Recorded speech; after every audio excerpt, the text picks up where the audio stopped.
जय श्री कृष्णा मित्रों, राधे राधे। स्वागत है आपका मेरे YouTube चैनल पर। भगवान श्री कृष्ण ने कहा है कि धरती पर सबसे बड़ा पाप क्या है और इसकी सज़ा भी बहुत ही ज़्यादा भयानक है। तो चलिए मैं आपको अपनी वीडियो में बताती हूँ कि भगवान ने कौन से पाप की कौन सी सज़ा निर्धारित की है। वीडियो तो को अंत तक देखिएगा, तभी आपको कुछ ज्ञान अर्जित हो पाएगा और आप अपने जीवन काल में करने वाली गलतियों से बच पाएंगे। चलिए फिर मैं वीडियो को आगे शुरू करती हूँ। शास्त्रों पुराणों में बताया गया है कि मनुष्य धरती पर रहकर जो भी अच्छे या बुरे कर्म करता है, उन सभी कर्मों का लेखा जोखा मृत्यु के बाद होता है और उसके अनुसार सजा और पुनर्जन्म मिलता है। ईश्वर की दृष्टि में जो अच्छे कर्म यानी आपके काम होते हैं उसे पुण्य कहा जाता है और जो बुरे कर्म होते हैं उन्हें पाप कहा जाता है। पुराणों में कई अच्छे और बुरे कर्मों के बारे में बताया गया है। गरुड़ पुराण और कठोपनिषद में तो यह भी बताया गया है कि मनुष्य को अपने पाप कर्मों के कारण मृत्यु के बाद अलग अलग तरह के पापों के लिए कौन कौन सी अलग अलग सजाएं दी जाती हैं। गरुड़ पुराण में उल्लेख मिलता है कि मनुष्य धरती पर जो कुछ भी पाप करता है उन सभी पापों की अलग अलग सज़ा बारी बारी से मिलती है। यम के न्याय में किसी भी पाप की सज़ा से बचा नहीं जा सकता है।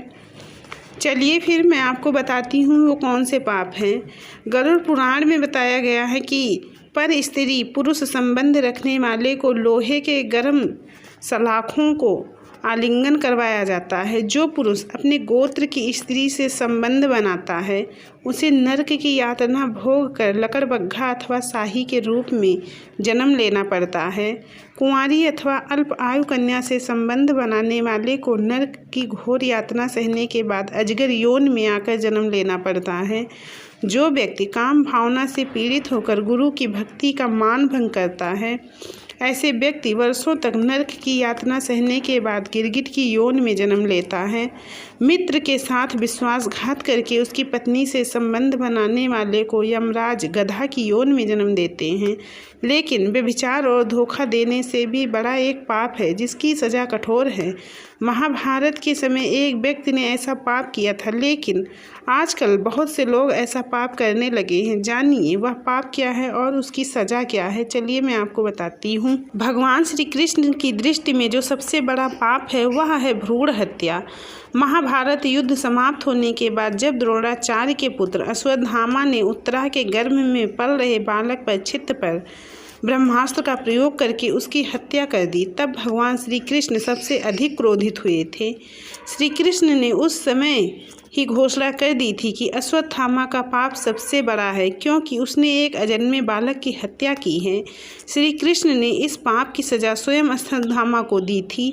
श्री कृष्ण ने अश्वत्थामा के सिर पर लगा चिंतामणि रत्न छीन लिया और शाप दिया कि तुम जन्म तो देखे हो लेकिन मृत्यु को नहीं देख पाओगे, यानी जब तक सृष्टि रहेगी तुम धरती पर जीवित रहोगे और कष्ट प्राप्त करोगे। भ्रूण की हत्या करने वाले के लिए सबसे कठोर सजा निर्धारित है। ऐसे व्यक्ति को कई युगों तक इस सज़ा का दंड भुगतना पड़ता है। तो ये थी हमारी कुछ जानकारियाँ जो कि गरुड़ पुराण में निर्मित हैं। अगर आपको जानकारी पसंद आई है तो ऐसी ही और वेद पुराणों की जानकारियों और ज्ञान से भरी बातों को जानने के लिए आप हमारे चैनल को सब्सक्राइब और वीडियो को लाइक कर सकते हैं। चलिए फिर मिलती हूँ अगली वीडियो में, तब तक के लिए नमस्कार।